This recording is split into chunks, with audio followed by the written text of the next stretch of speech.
இந்தாண்ணே செலவுக்கு வச்சுக்கோங்க. பரவாயில்ல தம்பி, பரவாயில்ல வச்சுக்கோங்க. ரொம்ப தேங்க்ஸ்ண்ணே. Thanks sir.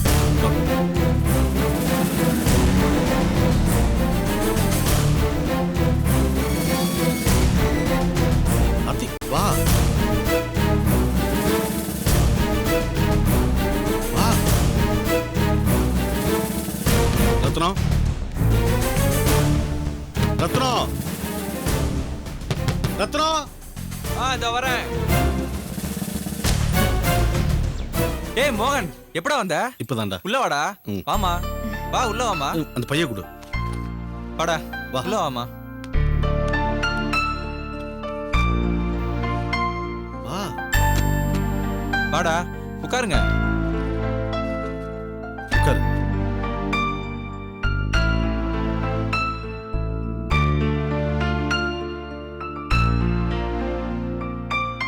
என்னடா நீ திடுதிப்புன்னு வந்து நிக்கிற? நான் தான் ஃபோன் பண்ணிட்டு வான்னு சொன்னேன்ல. இல்லடா, அங்க கொஞ்சம் பிரச்சனை ஆயிடுச்சு. இவங்க அப்பாவும் இவங்க அண்ணனும் எங்களை ட்ரேஸ் பண்ண ஆரம்பிச்சிட்டாங்க. அவங்க கண்ணில் மாட்டாம எப்படியாவது தப்பிச்சு வரணும் பிளான் பண்ணிட்டே இருந்தேன். வண்டி இப்பதான் அமைஞ்சது. வண்டி எப்போ அமைதுன்னு தெரியாதனால என்னால உங்ககிட்ட முன்கூட்டி இன்ஃபார்ம் பண்ண முடியல. நாங்க வண்டியில வரும்போது கூட உனக்கு கால் பண்ணிட்டு தான் இருந்தோம். நீ தான் போனை எடுக்கல. நைட் ஒரு ட்ரிப்பு வெங்காயலோட ஏற்றிக்கிட்டு பெல்லாரிலேருந்து நெல்லூருக்கு கொஞ்சம் முன்னாடி தான் வந்தேன்.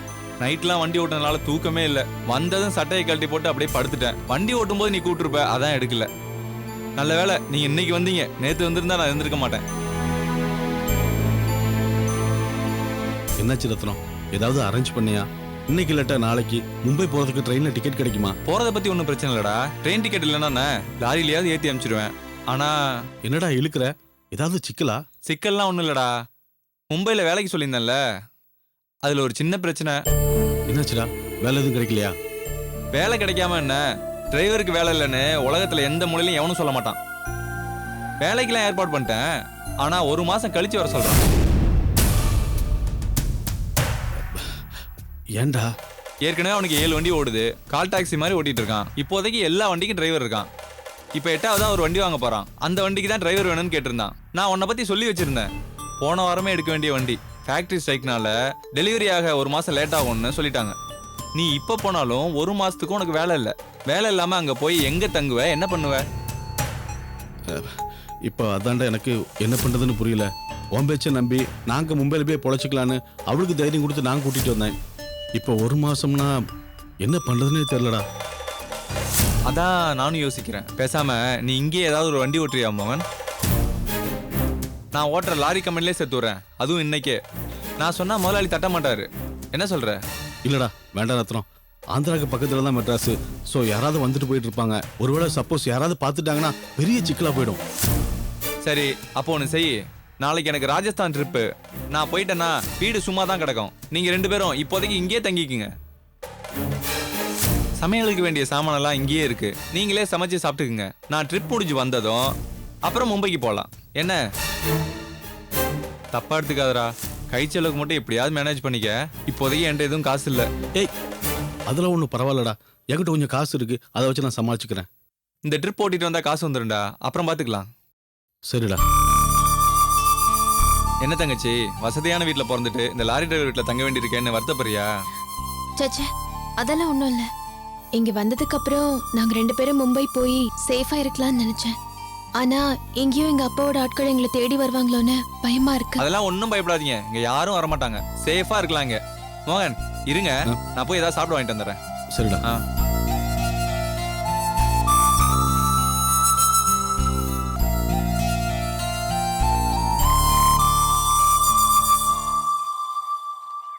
செல்விகா, குட் மார்னிங். என்னடாம்மா? அக்கா, எங்க 2 பேத்துக்கும் காஃபி. சரிடா, இந்த 2 நிமிஷத்துல எடுத்துட்டு வரேன். அம்மா காபி எடுத்துட்டு வரேன். Good morning. Good morning ma'am. Good morning.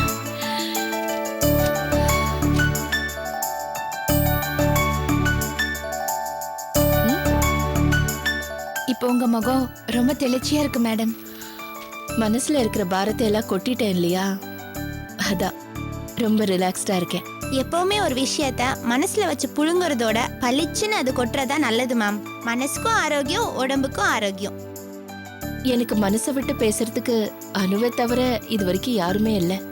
நேத்துதான் உங்க 2 பேருக்கிட்டையும் இவ்ளோ விஷயம் சொல்லியிருக்கேன். ஆமா மேடம், சந்தோஷத்தை பகிர்ந்துகிட்டா அது பெருகணும், துக்கத்தை பகிர்ந்துகிட்டா அது குறையணும். யாரு உங்க அம்மா சொன்னாங்களா? பெரியவங்க சொல்லிருக்காங்க. சொந்தமா ஏதாவது யோசியேஷன் பா? எனக்கு குளிக்கணும்.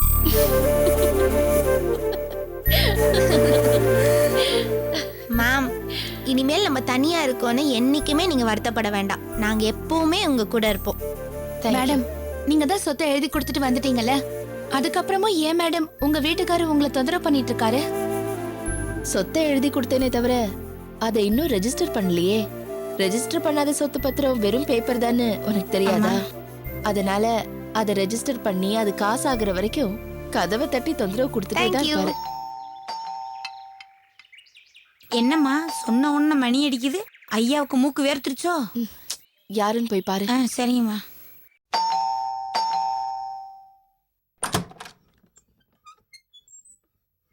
யாருங்க நீங்க? உங்களுக்கு என்ன வேணும்?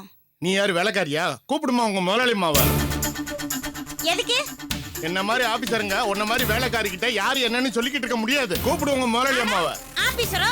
ஆபீசர்னா பொம்பளைட்ட மரியாதை கொடுத்து பேச தெரியாதோ? அம்மா அரா ஆபீசரா ஏய். வந்திருக்காக.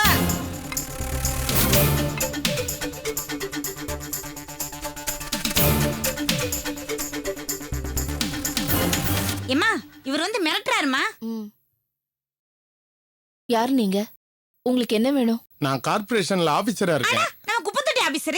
ஏன் இத முதல்ல சொல்லிர கூடாது? நான் கூட தாட்டு போட்டுன்னு வரேன். ஏதோ இன்கம் டாப் ஆபீசரோன்னு நினைச்சிட்டேன். ஏய், செல்வி, சும்மா இருக்க மாட்டியா?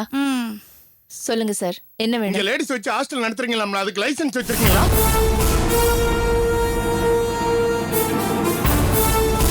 லைசென்ஸ் இல்லாம ஹாஸ்டல் நடத்துறது சென்னை கார்ப்பரேஷன் ஆக்ட் படி குத்தம், பனிஷபிள் அஃபென்ஸ். அது தெரியுமா உங்களுக்கு? யார கேட்டு ஹாஸ்டல் நடத்துறீங்க? இன்னைக்கு ஹாஸ்டல் நடத்துறீங்க, நாளைக்கு வேற ஏதாவது நடத்துவீங்க. Mister, mind your words. எல்லாம் உங்க இஷ்டப்படி நடக்கிறதுனா அப்புறம் கவர்மெண்ட் எதுக்கு? சட்டம் ஒழுங்கு எதுக்கு இருக்கு? என்ன மாதிரி ஆபீசருங்க எதுக்கு இருக்காங்க? இது பாருங்க, ரொம்ப பேசுனீங்கன்னா தனியா இருக்கிற பொம்பளைங்க கிட்ட வீடு ஏறி வந்து வம்பு கிழத்தீங்கன்னு போலீஸ்ல கம்ப்ளைண்ட் கொடுத்துருவேன். யார் சார் நீங்க? நீங்க கார்ப்பரேஷன் ஆபீசருங்கிறதுக்கு ஏதாவது ஒரு அத்தாட்சி இருக்கா? எங்க உங்க ஐடி கார்டை காட்டுங்க பார்க்கலாம். இந்த பாருங்கம்மா, நான் ஆபீசரோ கிளர்க்கோ அதெல்லாம் உங்களுக்கு தேவையில்லாத விஷயம்.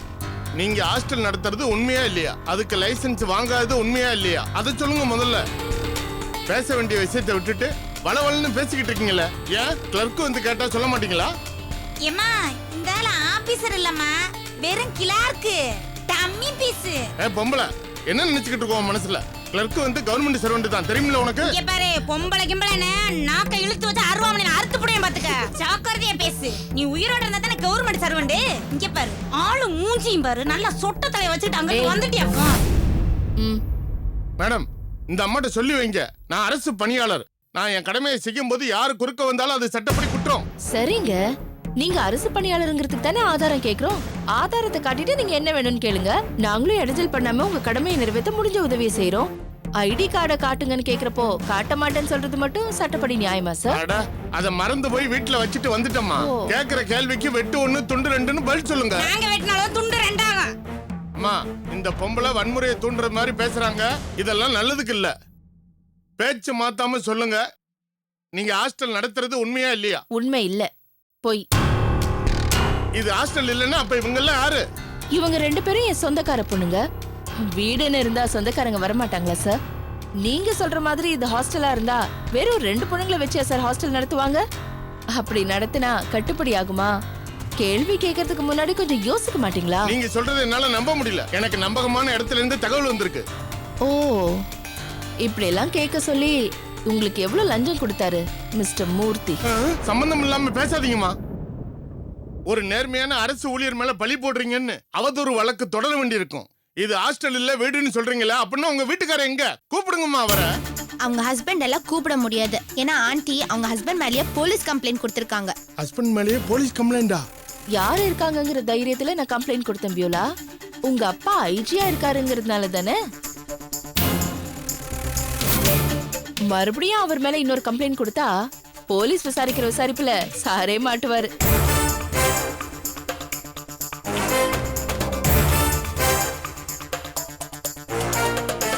ஹாய் டாட், நான் பியூலா பேசுறேன். டாட் இங்க சாரு ஆண்டி வீட்ல ஒருத்தர் வந்து நான் கிளம்புறேன் நில்லுங்க ஒரு நிமிஷம் எங்க டாடி உங்க கூட பேசணுமா? இல்ல ஐடி கார்டு எடுத்துட்டு வந்து பேசுறேன். போன்ல பேசுறதுக்கு ஐடி கார்டு ஒண்ணும் தேவையில்லை, வந்து பேசுங்க. இல்லம்மா நான் வரேம்மா. ஏய் பியூலா, பரவாயில்லையே, சொன்னது அப்படியே டக்குன்னு பிடிச்சுக்கிட்டியே. மேம் நம்ம தான் இப்போ ஒரே வேவ்லென்த்துக்கு வந்துட்டோமே. பாஸ் என்ன பாஸ், போன வாரம் ஆளவே காணா. இருடா, நம்மாளு சும்மா அங்க பின்னி எடுத்துட்டு இருப்பான். சாரு, பீலா, கோலா எல்லாரும் இந்நேரம் பயந்து நடுங்கிட்டு இருப்பாங்க. நம்மாளு இந்நேரம் ஹாஸ்டல்ல போட்டுட்டு சாவியை எடுத்துட்டு சும்மா ராஜ நடந்து வருவான் பாரு. பாஸ் ஹாஸ்டல்ல மூடிட்டா மேடம் எங்க போவாங்க, எங்க தங்குவாங்க? ஏய், அவ இந்நேரம் தலை தெறிக்க ஓடிட்டு இருப்பாடா.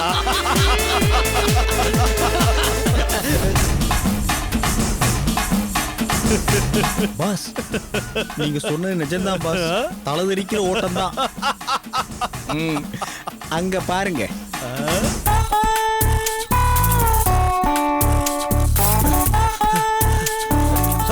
ஹலோ, வாங்க சொல்றேன். என்ன நீங்க வாங்க. என்னையா தெரிச்சு ஓடிட்டு இருக்க? நான் சொன்னபடி அவளை மிரட்டினியா இல்லையா? அட போயா, அந்த பொம்பளை நான் மிரட்டுறதுக்குள்ளார அந்த பொம்பளை என்ன மிரட்டிருச்சியா? அந்த பொம்பளை உங்க மேல கம்ப்ளைண்ட் கொடுத்துருக்காமே. அங்க ஒரு வேலைக்காரி இருக்கா பாரு, மெட்ராஸ் லோக்கல்னாலும் பரவாயில்ல, ஊர் நாட்டு லோக்கல் மாதிரி இருக்கு. என்ன பேச்சு பேசுதுங்கிற? அங்க ஒரு பொண்ணு இருக்கு பாரு, ஐஜி பொண்ணாம, போனை போட்டு என்கிட்டயே அவங்க அப்பன்ட்ட பேச சொல்லுது. சோ உன்னால ஒண்ணு செய்ய முடியல. இந்த லட்சணத்துல உனக்கு 1000 ரூபாய் காசு வரியா? சரி, கொடுத்த காசை திருப்பி கொடுத்துட்டு நடைய கட்டு, நான் வேற ஆளை வச்சு பாத்துக்கிறேன். காசா? என்ன காசு? இந்த காரியத்தை ஒழுங்கா செய்யறதுக்கு உனக்கு கொடுத்த காசு. என்ன விளையாடுறியா? நீ தானே சொன்ன ரிஸ்க்கு ஏத்த ரெஸ்க்னு சொன்ன. நான் எவ்வளவு ரிஸ்க் எடுத்து இந்த வேலையை செஞ்சிருக்கேன் தெரியுமா உனக்கு? யோ, இதான் அந்த காரியத்தை செய்யலையே. இந்த பாரு, செய்யலன்னு சொல்லாத. மிரட்ட சொன்ன, ஏன் டயத்தை செலவு பண்ணி மிரட்டிட்டு வந்திருக்கேன். மிரட்டி என்னையா பிரயோஜனம்? அவ பயப்படலையே. அதுக்கு என்ன பண்றது? உன் ராசி அப்படி ஒர்க் அவுட் ஆகல, அதுக்கு நான் என்ன பண்றது? டாக்டர் கூட தான் ஆபரேஷன் பண்றாங்க. சில ஆபரேஷன் சக்சஸ் ஆகுது, சிலது ஃபெயிலியரா போகுது. ஃபெயிலியர் ஆகுதுங்கிறதுக்காக டாக்டருங்க காசு வேணான்றாங்களா? கொடுத்த காசு கொடுத்ததுதான். என்னது? உன் தொழிலையும் டாக்டர் தொழிலையும் கம்பேர் பண்றியா? நீயும் டாக்டரும் ஒண்ணா? போயா. சரியான ஆள். என்னடா இவ டாக்டரோட கம்பேர் பண்றான் ராஸ்கல். பாஸ் அவரை வச்சு பண்ணது கூட ஒரு ஆபரேஷன் ரேஞ்ச் தான். எப்படி? அதான் சாரு டாக்டர் அளவுக்கு ஃபீல் பண்ணிட்டு போறாரு. அங்க பாரு. ராஸ்கல். என்ன பாஸ், சாரு மேடத்துக்கு எதிராக நீங்க போற பிளான் எதுவுமே ஒர்க் அவுட்டே ஆக மாட்டேங்குது. முதல்ல கல்லு விட்டு பார்த்தோம், அதுல நம்மள போலீஸ் ஸ்டேஷன் வரைக்கும் கொண்டு போய் நிறுத்திடுச்சு. நேராவே நீங்க அவங்கள பல தடவை மிரட்டியும் பார்த்துட்டீங்க, அதுக்கும் அவங்க மசியல. இப்ப இந்த மேட்ரு வேற ஊத்திக்கிருச்சு. அவங்கள நம்மளால அசைக்கவே முடியலையே பாஸ். நாம வீக்கா இருக்கமா இல்ல அவங்க ஸ்ட்ராங்கா? புரியலையே.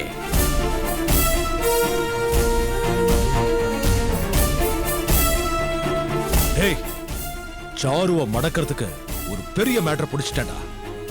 இந்த தடவை கண்டிப்பா சக்சஸ் தான்.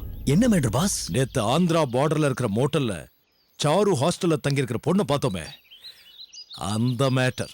அந்த பொண்ணை வச்சு என்ன பாஸ் பண்ண முடியும்? அதான் சாரு மேடத்துக்கு சொல்லாம ஓடி போச்சே. அங்கதான்டா இருக்கு நம்மளோட மாஸ்டர் பிளான். அந்த பொண்ணு சாருவோட ஹாஸ்டல்ல தங்கியிருந்தாளா? ஆமா தங்கியிருந்தா. அவ வெளியூர்காரி இல்லையா? ஆமா. அவளுக்கு அப்பா அம்மா சொந்தக்காரங்களா இருப்பாங்க இல்லையா? ஆமா இருப்பாங்க. சாரு பத்திரமா பாத்துக்குவா நம்பித்தானே அவங்க இந்த பொண்ணு அனுப்பி வச்சிருப்பாங்க. இப்போ அந்த பொண்ணு ஓடி போயிட்டா. இதுக்கு யார் பொறுப்பு? மேடத்தோட பொறுப்பு. இத வச்சு சாருவை எப்படி கதற வைக்கிறேன் பாரு. Boss super idea boss. புள்ள இறக்கி வச்சிட்டீங்களே. எப்படி பாஸ்? தோல்வி மேல தோல்வி வந்தாலும் சோர்ந்து போகாம தொடர்ந்து வெற்றியை நோக்கியே பயணம் பண்ணிட்டு இருக்கீங்களே பாஸ். நீங்க ஒரு கஜினி முகமது பாஸ். அதான்டா என் ஸ்பெஷாலிட்டி. சரி, இந்த பாராட்டுறதுல அப்புறம் இருக்கட்டும். முதல்ல நீ செய்ய வேண்டிய வேலை நிறைய இருக்கு. என்ன பாஸ் சொல்லுங்க. அந்த பொண்ணும் பையனும் போன காரோட நம்பர் நம்ம கிட்ட இருக்கு. அந்த காரை நாம ட்ரேஸ் பண்ணணும். அதுல தாண்டா நம்ம வெற்றியே அடங்கி இருக்கு.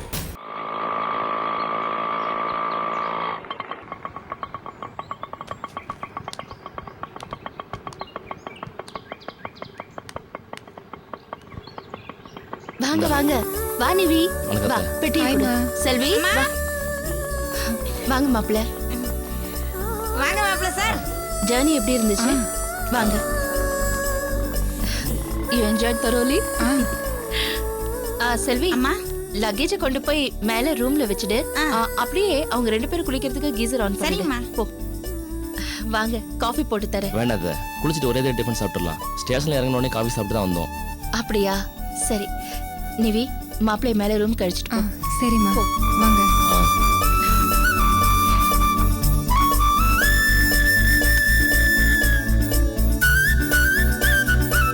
போதும். பரவாயில்ல, சாப்பிடுங்க மாப்பிள்ளை. இந்தாங்கம்மா.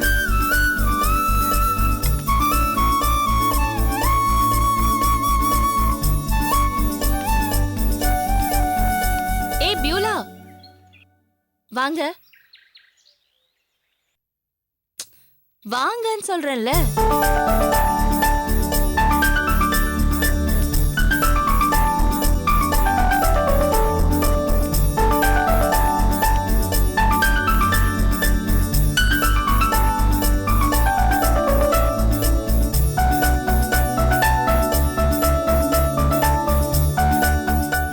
தயங்கி நிக்கிறீங்க? ஏதோ வீட்டுக்கு புதுசா வர மாதிரி. வாங்க சாப்பிடுங்க. Ma'am no problem ma'am. இன்னைக்கு நாங்க வெளியில சாப்பிட்டுக்கிறோம், நீங்க அவங்கள கவனிங்க. அது எனக்கு தெரியும். இன்னைக்கு வீட்ல ஸ்பெஷலா சமைச்சிருக்கோம். எப்படியும் மத்தியான சாப்பாட்டை நீங்க மிஸ் பண்ண தான் போறீங்க. அட்லீஸ்ட் காலையிலயாவது சாப்பிடுங்க. வாங்கம்மா. மூடி வை. அவங்களுக்கு தட்டு எடுத்து வை. அந்த எடுத்து வைக்கிறேம்மா.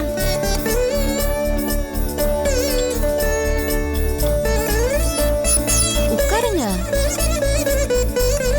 செல்வி, பொங்கலை கூட இருக்குமா?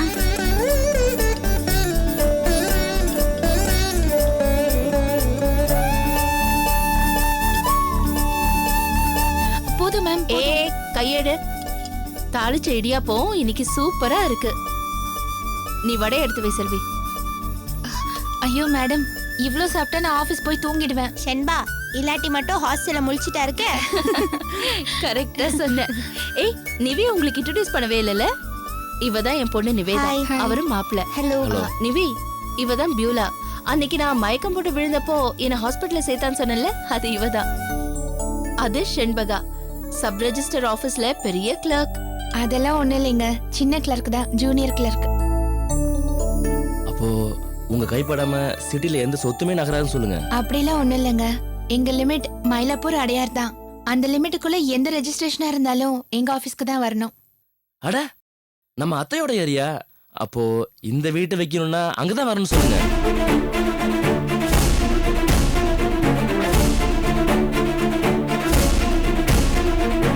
செல்வி அக்கா, கேசரி நல்லா இருக்கு.